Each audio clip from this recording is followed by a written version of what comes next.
자, 여러분, 지금부터 새로운 단원 집합과 명제 들어가도록 하겠습니다. 자, 첫 번째 단원인 집합 먼저 우리가 살펴볼 텐데요. 자, 집합과 집합 사이의 포함관계 살펴보도록 하겠습니다. 자, 그러면 집합이란 무엇이냐? 자, 오늘 배울 우리의 학습 목표는 집합의 개념을 이해하고 집합을 표현할 수 있다. 그리고 두 집합 사이의 포함관계를 이해한다인데요. 자, 봅시다. 대체 집합이란 무엇을 의미하는가? 자, 아래에 예가 나와 있는데 다음은 이동수단을 나열한 것이다. 유람선, KTX, 헬리콥터, 요트, 비행기.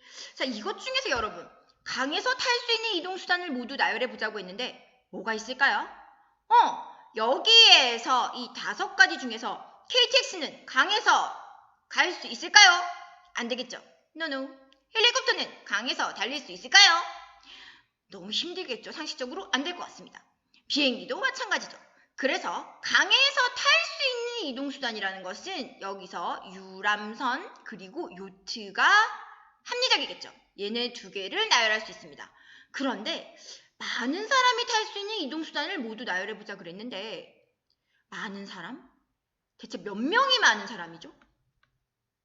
어떤 사람은 10명만 돼도 많다라고 할 수 있고 어떤 사람은 100명쯤 돼야 많다라고 할 수도 있고 그죠? 아니야. 어떤 사람은 1000명쯤은 한 번에 실어 날라야 많은 사람이라고 할 수도 있을 것입니다. 그죠? 그러니까 여기에 대한 기준이 너무나 애매모호하다는 거예요. 애매모호하죠. 이런 경우에는 우리는 얘를 나열할 수 있다 없다? 나열할 수가 없다는 거예요. 그죠? 자, 그래서 지금부터 집합의 정의가 들어가는데요. 집합이란 어떤 것이냐? 두 번째가 아닌 이 첫 번째 센턴스와 같이 어떤 기준에 의해서 여기서는 강에서 탈 수 있는 이동수단이라는 거죠. 어떤 기준에 의해서 그 대상을 어떻게? 명확히 알 수 있어야 됩니다. 명확히 알 수 있는 것들의 모임. 얘가 뭐라고요? 집합이라는 것입니다. 그 다음에 원소는 뭐냐면요. 이 집합을 이루는 대상 하나하나가 바로 원소가 됩니다. 여기에서는 유람선, 요트 이런 것들이 원소가 된다는 것이죠. 자, 그러면 집합과 원소의 관계가 나와 있는데요. 자, 어떻게 기호로 표현하냐면요. 이렇게 표현해 줍니다. A가 집합 A의 원소일 때 우리는 기호로 이렇게 삼지창 같은 걸 표현해 주는데요. 원소 A가 집합 A의 원소다라고 하는 것은 이렇게 포크로 가서 콕 찍는 것처럼 이렇게 삼지창을 표현해 주고요. 만약에 원소 A가 집합 A에 속하지 않으면 어떻게 표현하냐면 A is not in A 이렇게 해서 A is not in A 그래서 보십시오. 이렇게 표현해주면요. 이렇게 그어주는 거 그러니까 뭐 이렇게 그어주는 거 또는 뭐 이렇게 지금 선생님이 옆으로 그었는데 이렇게 슬래시 표시를 해서 이렇게 그어주는 것을 우리는 뭐라냐면 아니라는 표시죠. 그러니까 A는 집합 A의 원소가 아니라고 할 때 이렇게 표현해주면 됩니다. 되시겠죠? 자, 여기에 있는 여기 네모칸들의 필기를 해주시면 됩니다. 자, 그러면 세 번째로 내려와서 집합을 나열하는 방법인데요. 나열하는 방법에는 집합을 나타내는 방법에는 크게 세 종류가 있어요. 뭐냐면 여기 옆에 보면 집합 A는 이렇게 원소가 주르륵 다 나열되어 있죠. 근데 집합 B는 원소가 다 나열된 게 아니고 X바 X는 뭐라 이렇게 표현되어 있어요. 자, 그래서 집합을 나타내는 방법에는 첫 번째 원소를 싹 다 나열하는 이런 방법 원소 나열법이라고 하는데요. 집합 A에 속하는 모든 원소를 괄호 안에 나열한다. 이때 원소는 중복해서 쓰지 않고 나열하는 순서는 고려하지 않습니다. 그러니까 여러분 2하고 3 그리고 3하고 2가 있으면 이 두 집합은 같은 것일까요? 틀린 것일까요? 그렇죠. 같다는 거죠. 왜냐하면 순서를 고려하지 않는다고 했죠. 그 다음에 이거 중요한데요. 잘 들어봅니다. 2, 3 이렇게 되어 있으면 여기에는 과연 이 2라는 원소가 한 개만 존재한다는 뜻일까요? 그 말이 아니라는 거죠. 이거는 2, 3이어도 이렇게 쓰지 않고 이렇게 쓰기 때문이죠. 왜냐? 원소는 중복해서 쓰지 않기 때문이죠. 됐습니까? 자, 그 다음에 조건을 제시하는 방법인데요. B와 같은 이런 형태의 집합을 나타내는 방법입니다. 그러니까 조건을 제시한 방법은 집합에 속하는 모든 원소들이 갖는 공통된 성질, 공통된 이 성질을 무엇으로? 조건으로 제시한다. 이 말이죠. 자, 그 다음에 세 번째 쉬운 형태 중에 하나인데요. 뭐냐면 그림으로 표현하는 거예요. 그걸 우리는 뭐라 그러냐면 벤 다이어그램이라고 합니다. 왜 벤 다이어그램이라고 할까요? 네, 이 사람이 만들었기 때문에 그래요. 사람 이름입니다. 자, 그 다음에 집합의 원소의 개수가 나오는데요. 원소의 개수가 유한계일 경우에 원소의 개수를 표현하는 방법은 NA라고 표현을 해요. 이때 나오는 N은 무엇이냐? number. 바로 집합에 의해 개수, 집합에 의해 원소의 개수를 표현하는 방법입니다. 자, 그 다음에 공집합이라는 표현이 있죠?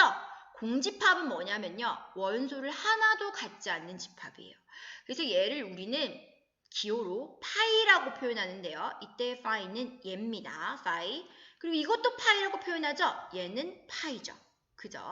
자, 어쨌든 공집합은 파이라고 표현해주고 얘는 뭐가? 원소가 하나도 없기 때문에 얘의 원소의 개수는 당연히 빵개가 되겠죠. 0개, 0입니다.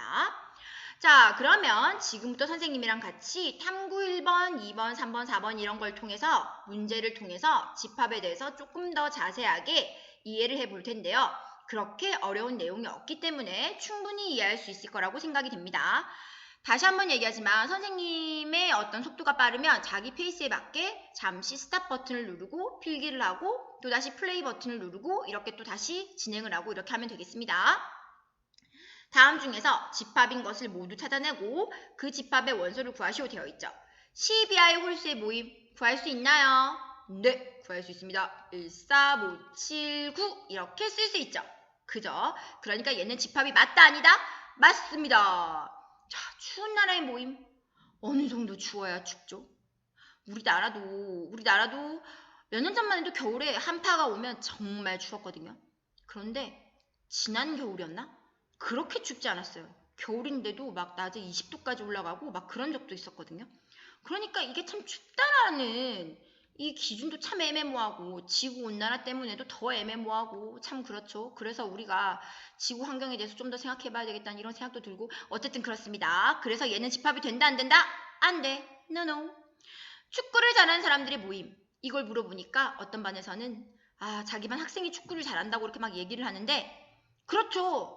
어떤 사람의 기준에서는 그 정도만 해도 축구를 잘한다라고 할 수 있지만 어떤 사람의 기준에서는 손흥민 정도는 되어야 아니 메시 정도는 되어야 아니 호날두 정도는 되어야 자 사람마다 기준이 다르기 때문에 축구를 잘한다라는 이 말이 참 너무 애매모호하죠. 그래서 얘도 집합으로 보기가 어렵습니다.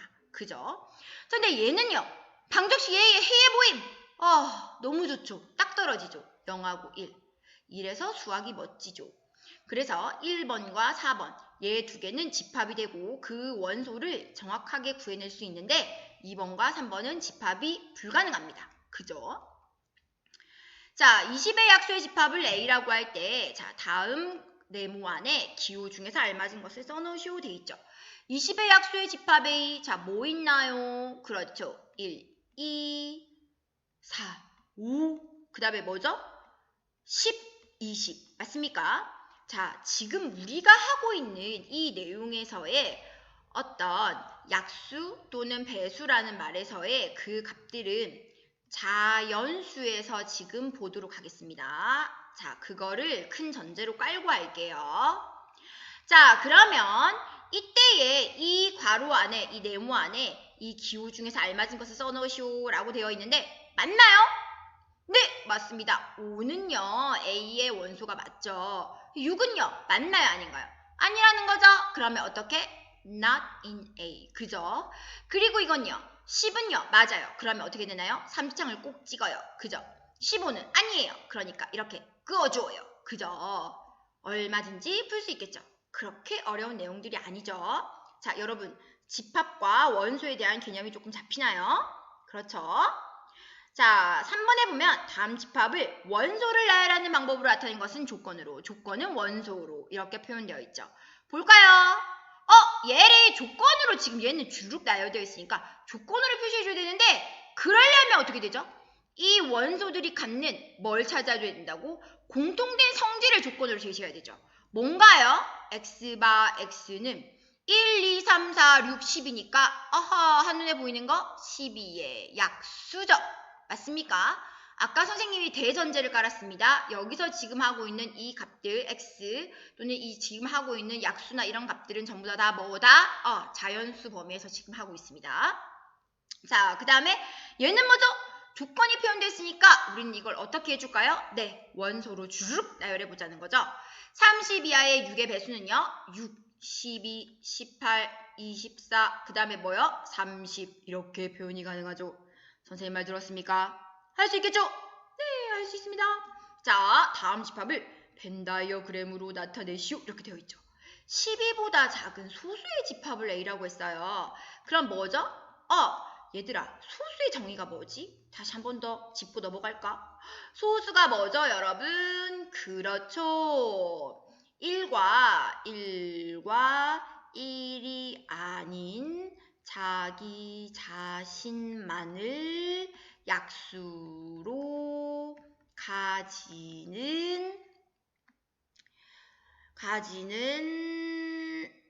가지는 수죠. 맞습니까? 이걸 우리는 뭐라고 한다고요? 얘를 갖다가 소수라고 한다고 했어요. 그럼 12보다 작은 소수 뭐 있나요? 그렇죠. 1은 안 되죠. 하나밖에 없으니까 약수가. 1과 1이 아닌 자기 자신만을 약수로 가지는 수라고 했으니까 1은 안 돼. 그러면 2, 3, 5, 7, 9 안 되고 11까지 가능하겠죠. 됐습니까? 자, 그러면 얘를 벤 다이어그램으로 표현하라고 했으니까 벤 다이어그램은 어떻게? 이렇게 2, 3, 5, 7, 11 이렇게 표현해 줄 수 있겠죠. 자, 그 다음에 얘의 해의 집합을 표현을 했거든요. 얘는요. 1, 1, 1, 4, 마이너스. 그러면 x는 마이너스 2라고요. 4인데 이걸 또 벤 다이어그램으로 표현하라고 했으니까 마이너스 1, 4 이렇게 표현해주면 되겠습니다. 그렇게 어렵지 않게 문제를 풀 수 있겠죠. 자, 볼까요? 자, A는 35의 약수라고 했죠. 35의 약수는 뭐가 있나요? 그렇죠. 1, 5, 7, 35. 그러니까 N의 A는 뭐죠? 그렇죠. 4개. 맞죠? 얘는 뭐예요? B는요, 보니까 1부터 20 사이에 있는 홀수죠. 그러니까 MB는 뭐예요? 1에서 20까지 있는 홀수? 절반이니까 20개죠. 됐나요? 이거 봐봐. NCC는 뭐예요? 5보다 크고 10보다 작은 5의 배수잖아요. 뭐 있나요? 없네. 파이죠. 그러니까 얘는요. 0 이렇게 된다는 겁니다. 자, 지금까지 여러분 한 거 중에서 질문 있습니까? 그렇게 어려운 내용이 아니죠. 다시 한번 얘기하지만 중요한 건 집합이라는 것이 무엇인지 정확하게 아는 게 중요합니다. 집합은 그 대상을 명확히 알 수 있는 것들의 모임이 바로 집합입니다.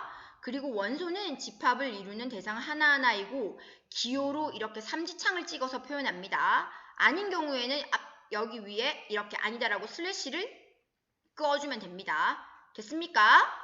나열하는 방법은 원소 나열법, 조건제시법, 벤 다이어그램이 있고 집합의 원소의 개수는 NA라고 표현하는데 공집합은 원소의 개수가 없습니다.